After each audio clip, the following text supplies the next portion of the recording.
vous invitons à prendre la parole.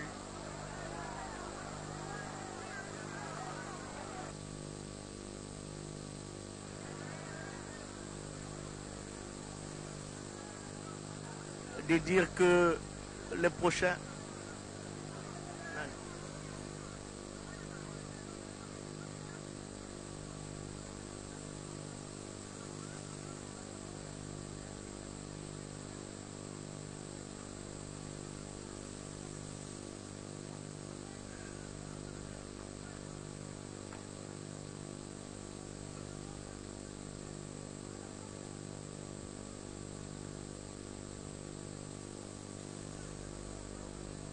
Honorable Président du Bureau provisoire de l'Assemblée nationale, Honorable Président du Sénat, Monsieur le Premier ministre, chef du gouvernement, Monsieur le Président de la Cour constitutionnelle, Monsieur le Premier Président de la Cour de cassation, Monsieur le Procureur général près la Cour de cassation, Monsieur le Président du Conseil d'État, Monsieur le Procureur général près le Conseil d'État, honorables députés et sénateurs, Mesdames et Messieurs les membres du gouvernement, distingués invités en vos titres et rangs respectifs, chers compatriotes, il y a exactement 36 jours, depuis ma prestation de serment en qualité de président de la République et la passation pacifique du pouvoir avec mon prédécesseur. Dans mon discours d'investiture, j'avais indiqué les axes prioritaires de mon programme d'action au cours de mon mandat au plan politique, économique et social. La mise en application urgente de ce programme est chaque fois réclamée par vous, chers compatriotes, à travers l'appel que vous ne cessez de lancer à chacune de mes apparitions, ici ou ailleurs, sous la formule devenue désormais célèbre, le peuple d'abord.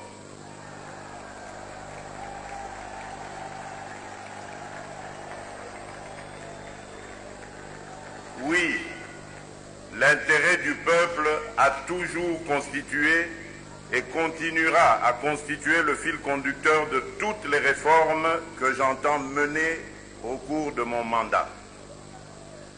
Aussi, la nécessité de bien coordonner la mise en œuvre de mon action au service du peuple m'oblige à revenir aujourd'hui devant vous, peuple congolais, pour étaler les principales actions que j'entends voir le gouvernement de la République accomplir au cours des 100 premiers jours sous ma supervision.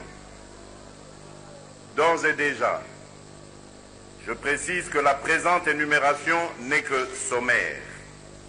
Elle est mieux explicitée dans le programme d'urgence apprêté à cet effet, lequel indique les détails de chaque chantier ou projet, son coût et surtout son délai de réalisation. Si j'ai tenu à venir ici pour expliciter ce programme et le lancer officiellement, c'est pour vous donner, à vous, peuple congolais, l'occasion d'en assurer le suivi.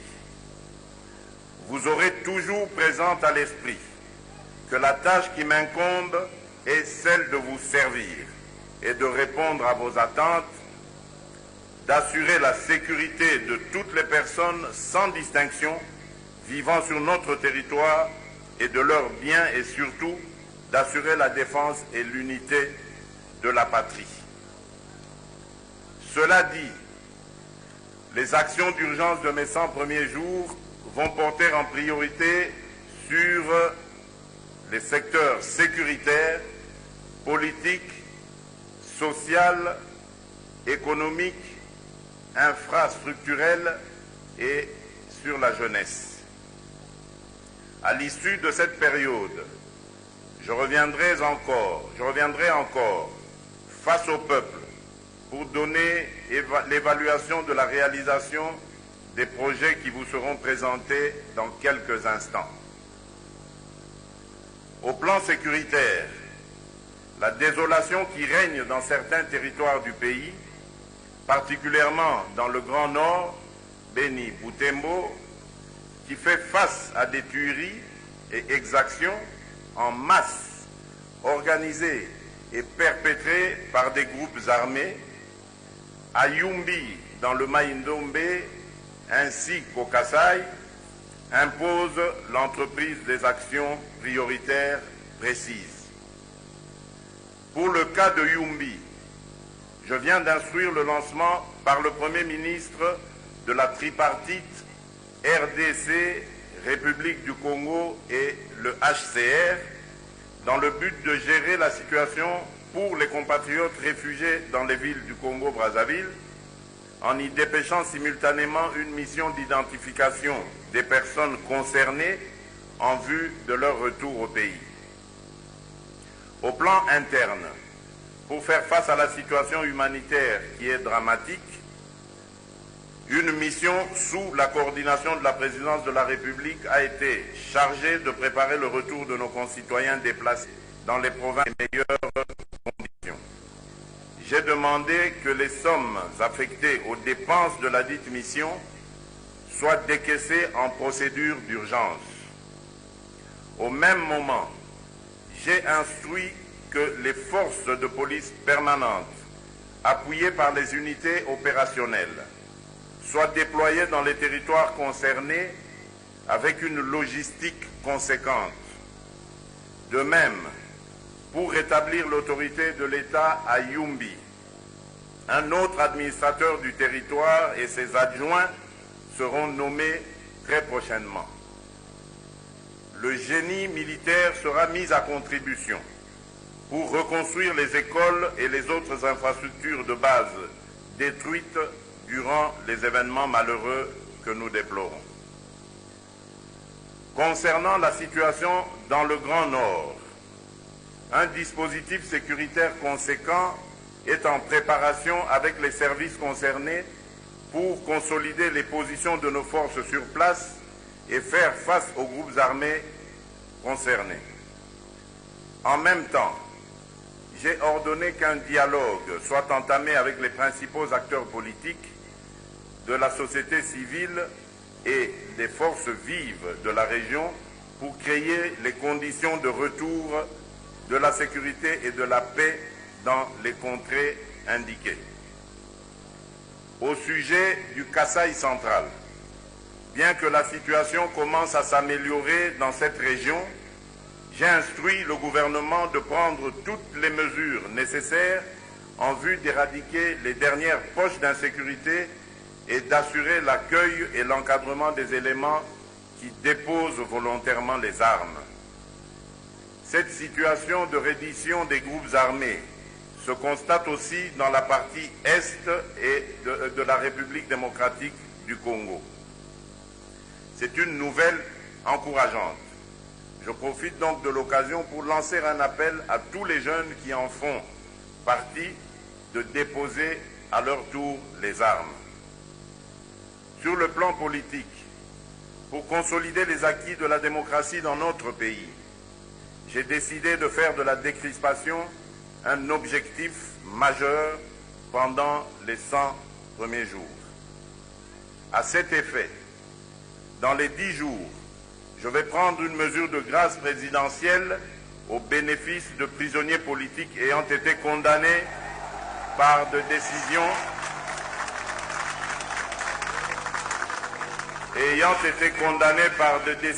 coulées en force de choses. À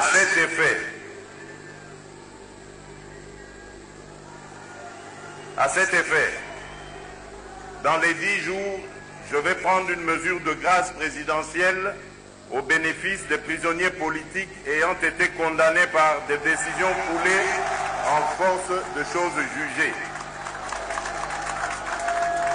En même temps, je vais instruire le ministre de la Justice de prendre dans le même délai susdit toutes les mesures nécessaires dans les conditions prévues par la loi pour une libération conditionnelle de toutes les personnes détenues pour les délits d'opinion, notamment dans le cadre des manifestations politiques avant les élections.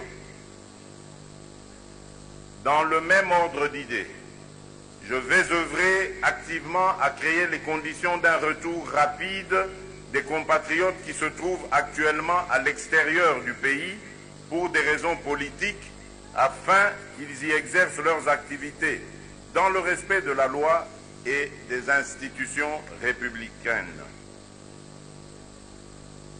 Concernant les infrastructures, dans l'objectif d'assurer l'intégration nationale et de faciliter les échanges entre provinces, la mise en place des infrastructures fiables reste une priorité.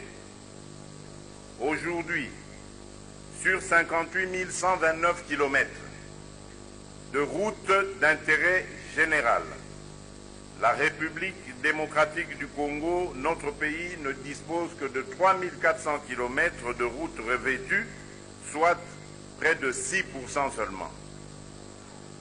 Cette situation, qui n'est pas digne d'un grand pays comme le nôtre, doit changer.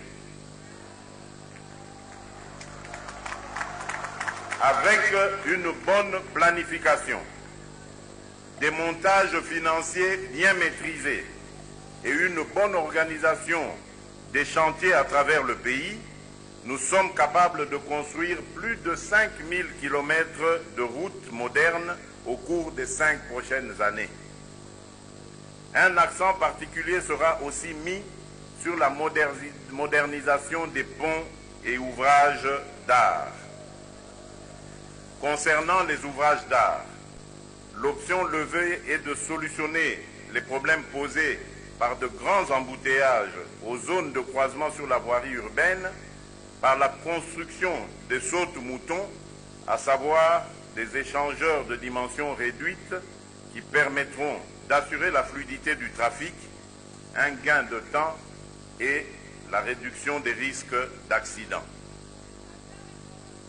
Un projet pilote va démarrer dans les prochains jours dans la ville de Kinshasa, notamment au croisement des avenues Nyangwe et Sergent Moké, ainsi que sur le tronçon échangeur de Limete, aéroport de Ndjili, à l'entrée du quartier 1 Ndjili et croisement route Mokali. Dans le domaine de la voirie, il y aura élargissement et revêtement des avenues dans les grandes villes du pays, de même que la construction d'autres voies, afin de désengorger les voies existantes en permettant une circulation fluide de l'est à l'ouest et du nord au sud dans les agglomérations urbaines. La vision déclinée ci-dessus, aussi bien pour les routes d'intérêt général que des voiries urbaines, font l'objet des programmes quinquennaux en cours de finalisation à l'Office des routes et à l'Office des voiries et drainages, structure pérenne de l'État. Sur le plan social,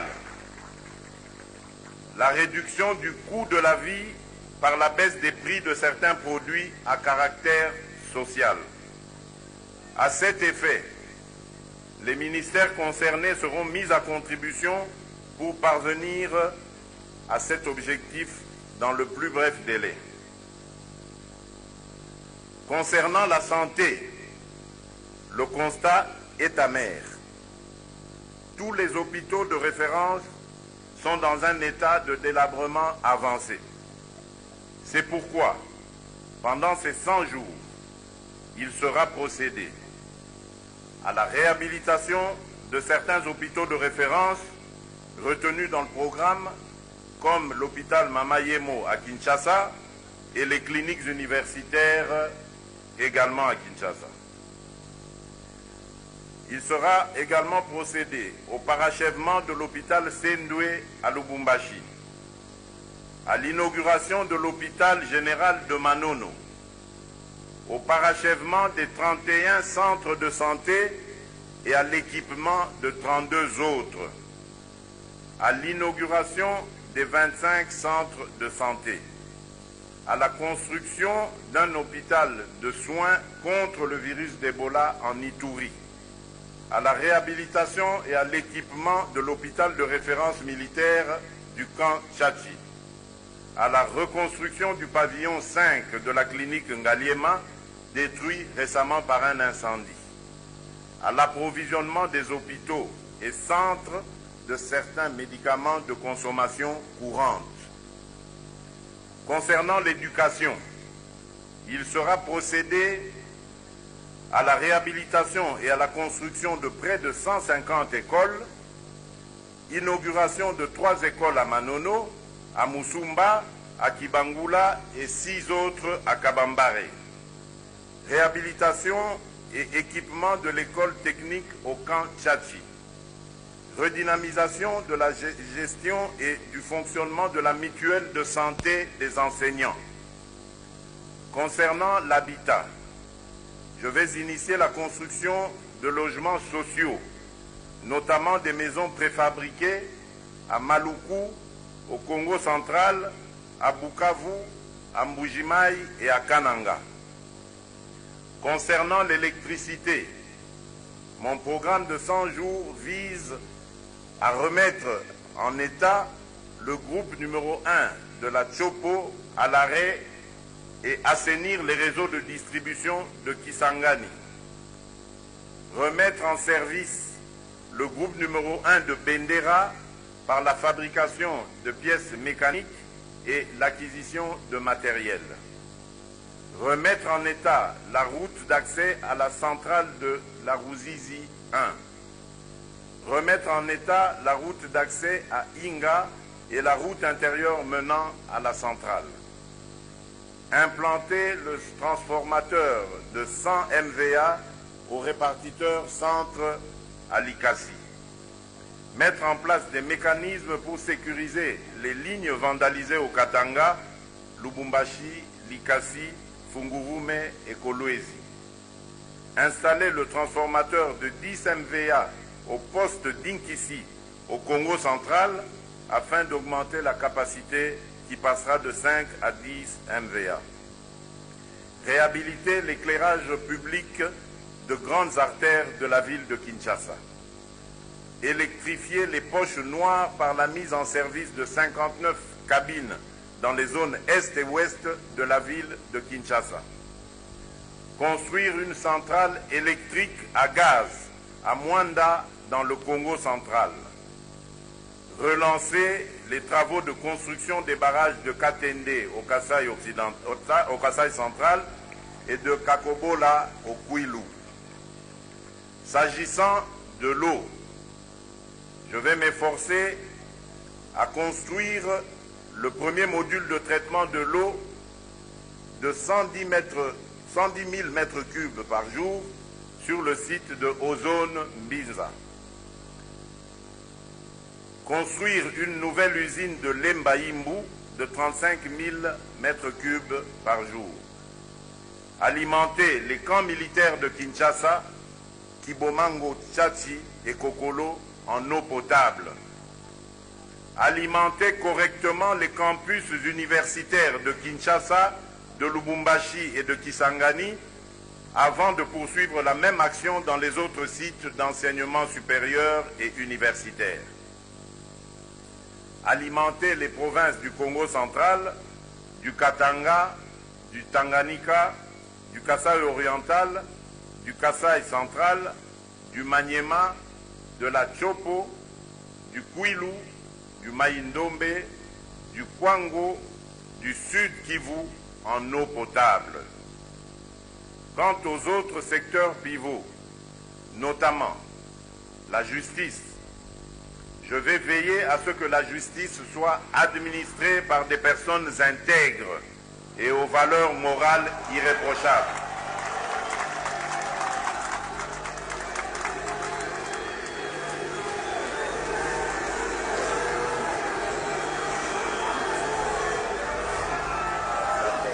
Quant au secteur pivot, notamment la justice, je vais veiller à ce que la justice soit administrée par des personnes intègres et aux valeurs morales irréprochables, disposé à lutter contre la corruption qui ternit l'image d'un véritable État de droit.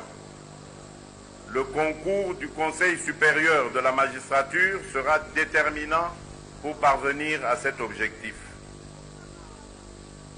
La lutte contre la corruption, l'appareil judiciaire et autres structures ad hoc seront redynamisés, à commencer par libérer le pouvoir du ministère public à mettre l'action publique en mouvement.